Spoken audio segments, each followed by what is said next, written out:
Hello there, Mr. Salas here. Plática tópica número 2, financial education. No introductions, let's go. C2 level. I'll try to make it C1 or C2 level, depending. Basically, that's what I'm going to do. So here we go. And here we are. Financial literacy is today, I think, one of the most important things that are not being actually talked about. And that's a big problem in my opinion, because to be able to have some sort of financial education behind us, it's of utmost importance today. As in, there's a lot of people that still today, they have debts that they haven't paid in years, for instance, because they think they just might go away. Like, they don't have to pay attention to them. I can summarize the whole thing in 3 points. And that's what I'm going to do right now. So, first of all,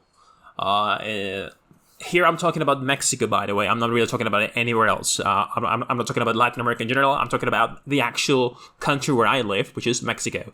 And the big issue we have here is that we have no financial literacy. Point number 1 is incurring debt. We have tons and tons of debt, and that's a big issue here. So if you incur debt, that means, like, I think there's very few of us who can actually just downright buy a house, right? I think you might agree with that. Like, are you going to, like, put up the whole payment in one sitting? That's really hard to do, right? It is possible, and actually that's going to be part of my video, but it is really hard to do, like, the first time you're actually trying to buy a house. So most people think that they have to buy a new car. Like, used cars are kind of taboo here in Mexico. Some people do, but like most people think they know that, the best value is just buying a new car from the agency, right?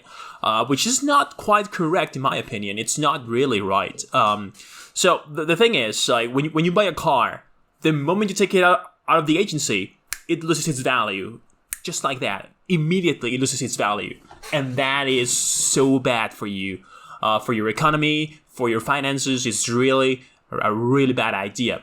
Why? Your average car in Mexico costs around $9,000, right? Like, for a new car from the agency, I would like to say more like $14,000. It's like more. It's like the average price there. So let's say you get that money. So let's say you get that car. The moment you take it out of the agency, you lose like 25% of its value. So basically, you're kind of just throwing away like $3,000 or $4,000 just for buying a new car. I know it sounds weird, but that's how I see it. Because you don't actually have the money anymore. And actually you even lose more money because the finances is because financially you're probably incurring in debt, and that debt has interests. You'll probably be paying a monthly fee every month for that car. And so unless you pay it with cash, like, in one payment, in one sitting, you are going to lose so much money because, so the car will get devalued, obviously. But apart from that, you will get some sort of, you will pay even more because you'll be paid in monthly installments. So actually, I believe, you can, don't quote me on this, but I'm pretty sure, like, if you buy a car and to pay it in like 3 or 4 years, you end up paying almost double what the car is worth. And that's even worse because obviously it will lose its value, so you will lose even more money. So that's the point. So a lot of people incurring this debt just because they think they have to, and that's ridiculous. You don't have to do it. You could just buy a used car and you'll be fine. Trust me. All of this has to do with appearances, and we like to appear nice. We like to appear wealthy, even if we're not, because that's what we do as people. I think it's very normal. Like, we like to give a good impression to everyone else, but there is no way that you have to incur in such a ridiculous debt as a brand new car. All right, so that's just my 2 cents, and that's why I think you shouldn't do that. Right? Now, I think the car most people will agree with, but what about a house? Most people don't agree with houses. They say, oh, so you're saying I should rent instead of owning a house? That's ridiculous because if I buy a house, it's mine forever, and I will get some value from it. That is true, but if you buy a house, that's it. You have to live there, right? So it's very, very final. Some people today, they like, to have some sort of leeway in where they can move or where they can go. So I would say most people shouldn't buy houses today. Plus, all the money you're paying with credit as well. So let's say you buy a property that's worth like, I don't know, $200,000, let's say. You will probably end up paying, if you pay in 20 years, you will probably end up paying twice or three times that amount. And that will not allow you to save money and to be a millionaire, which is what I'm going to do. I'm going to tell you right now. So that will not allow you to have enough money for retirement, right? So another way we incur debt is the credit card. So people have in Mexico, they say, oh, credit cards are bad. But I think most people in Mexico like debt because it's some sort of, it's just like long term, right? They don't think about, if I just pay it down right here, I can just have that money later. No. That's why every single offer in Mexico, it's not really a discount. It's more like, you have, we'll give you 18 months to pay this with no interest. We'll give you 12 months to pay this with no interest, and there's no discount. That is ridiculous. Like, in Mexico, if you want to pay something in one installment, in one payment, it is really, it's probably not worth it because there's no discounts for doing that. In some other countries, in my experience in the UK, you get some sort of bonus for paying in cash, like paying downright, you just one installment, you get some sort of discount. Whereas in Mexico, there's just a couple stores that do it, but not really. It's not something that's commonplace everywhere around the whole country. So yeah, that's a big problem. That's why so many people have credit cards, because it's so much easier to just have a credit card and pay it in like 20 months or something instead of just paying in one installment. People don't realize they're actually wasting their money or something. Then again, if you use a credit card properly, you will actually earn some money. So that's the other way around, right? So let's say you have a card and let's say you have to pay for that card like 500 pesos per year to have it. It is not that bad because eventually you will get probably some bonus or something with that card. Like some cards return the 2% of your shopping as like credit for the card. So you might even have it for free, and that way you can like get all your money and spread it all over a year to pay it. So you still have all your capital and your money with you. So that's a counter argument for the credit cards. I personally. I'm a person who can control. I'm a person who can control themselves very easily. So I don't feel like just going on a shopping spree or something. So for me, it's actually quite simple to have a credit card. I just use it whenever I really needed to. But for some people, it's probably not a good idea to have 20,000 or 40,000 pesos sitting around in their car saying, because that's what people think. People think it's their money. It is not. It's just a credit limit. And people think it's like, this is like just money I can dispose of, right? So my second point is saving the money. The worst way to save money is having your money in a bank account or under the mattress. And I know this sounds like, you just told me not to buy a house and not to buy all this stuff. And you're telling me like that's bad? I think it is, yeah, because if you have your money under the mattress or something, like in a bank account, it's not really generating any money. And that's the thing. If you're saving money, it should be generating money. It should be working for you. So, if you just have your money lying around, you're actually losing money because, there's inflation. So let's say you have 20 pesos today. Those 20 pesos, just think about 10 or 20 years ago. Let's say you have $1, right? With $1, 20 years ago, you could probably buy a whole meal. Nowadays, with $1, you can probably afford some, like the cheapest burger in the worst burger place in your city area.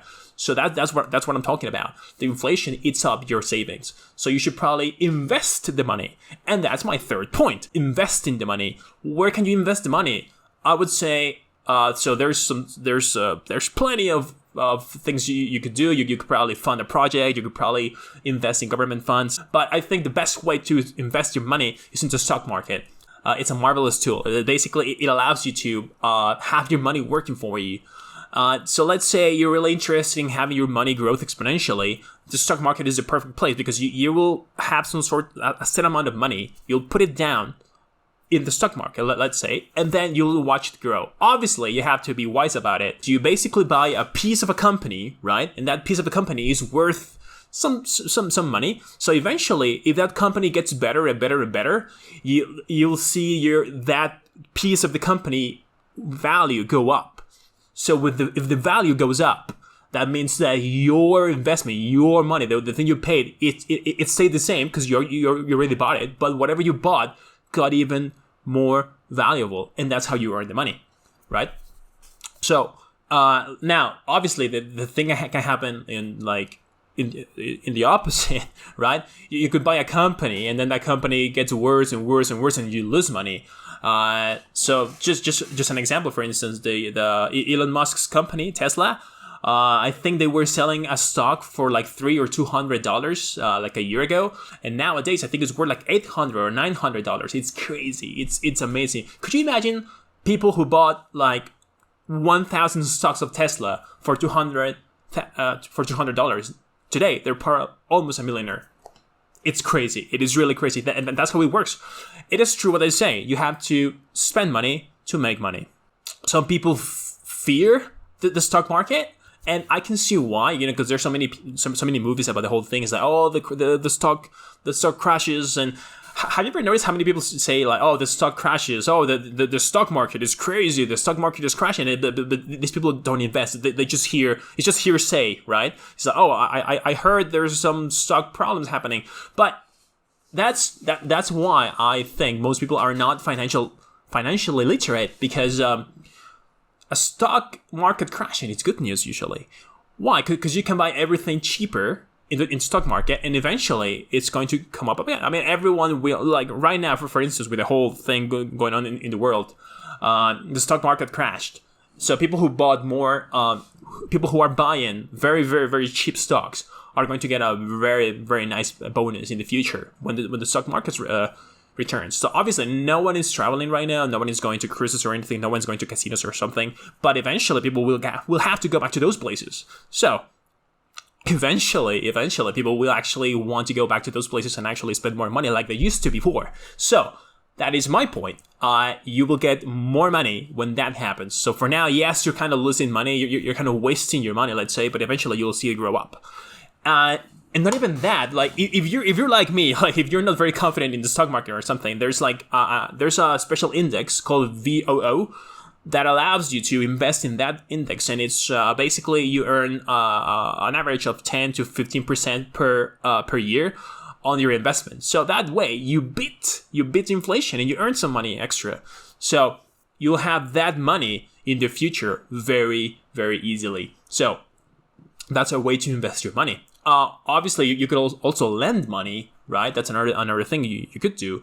But it's I think that's more dangerous than the stock market, because the stock market, let's say you're losing money and you feel like you're going to lose all your money, you might as well just sell it and you will earn some back.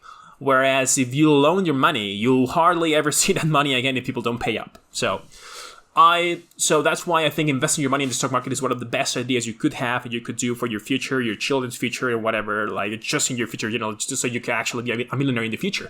Could you imagine that? Just having like the $2 or $3 million just for investing with $2,000 or $3,000 right now? I know I'm exaggerating, but that's how I feel. That's why I think all this saving accounts and investment and all this stuff is really, really important. So this is information that people are not saying. People are not sharing this info. As in Mexico, I think most people just think like the stock market's for rich people or something, and that's not the case at all. How was it? Did you understand the whole thing? Now I will leave you 3 questions for you. So all these questions are going to be according to this video. Number 1, what is the worst way to incur debt? According to my video, of course. Second question, what are the 2 ways that are the worst to save money? Okay? And the last one, could you explain in your own words, how does the stock market work? And how do you earn the money? ¿Qué tal? ¿Estuvo fácil? ¿Estuvo difícil? Ahí me lo dicen en los comentarios. Y bueno, esa fue la plática tópica C1-C2. Saludos a todos nuestros alumnos autodidactas y futuros políglotas. Class dismissed.